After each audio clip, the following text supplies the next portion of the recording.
Virgo, Sun, Moon, Rising, Venus, Signs, Cross Watchers, all genders welcome. Ito yung reading nyo para sa week ng March 14 to 20 or kung kailan man makakarating sa'yo tong reading ko. Kunin mo lamang kung anong nagre-resonate at makakatulong sa situation mo.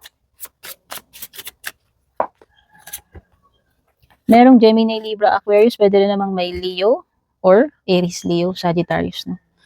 Ayan. So, nakikita ko is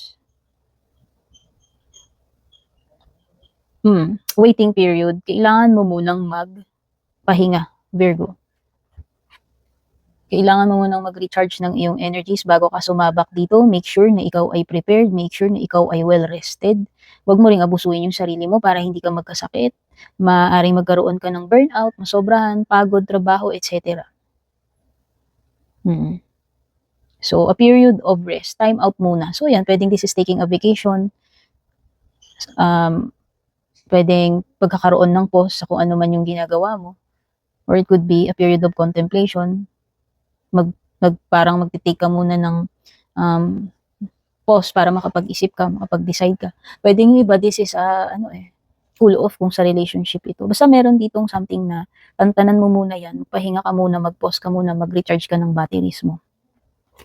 Ngayon, when it comes to career, pera, business, mukhang hindi ganun kalakas. Pero hindi ibig sabihin na baliktad yung sun card, mahina siya. Malakas pa rin yan, sun card yan. Kaya lang hindi nga lang siya kasing lakas nung kalakasan mo kung ano man yung pinakamalakas mo.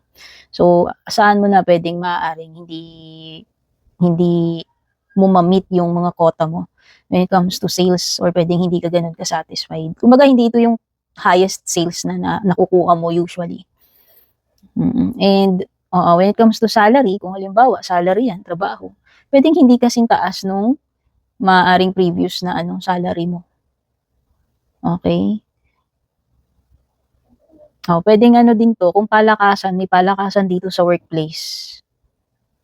Pwedeng hindi ka ganun kalakas doon sa sa boss. At maaaring hindi ikaw yung maging favorite or maging center of attraction dito, or hindi ikaw yung mabigyan ng credit, hindi ikaw yung mag-stand out dito, alam mo yun. Pwedeng hindi mapunta sa'yo yung spotlight. Ngayon, sa love life mo, I think kung naghihintay ka ng clarity, hindi mo pa makukuha yung clarity na yan or closure. Nakikita ko rin na, kung may mga bagay man dito na gusto mong malaman yung katotohanan, maaaring half-truths lang or maaaring hindi nagsasabi ng totoo. Kung merong problema, pwedeng hindi pa rin ma-resolve yung problem. Okay?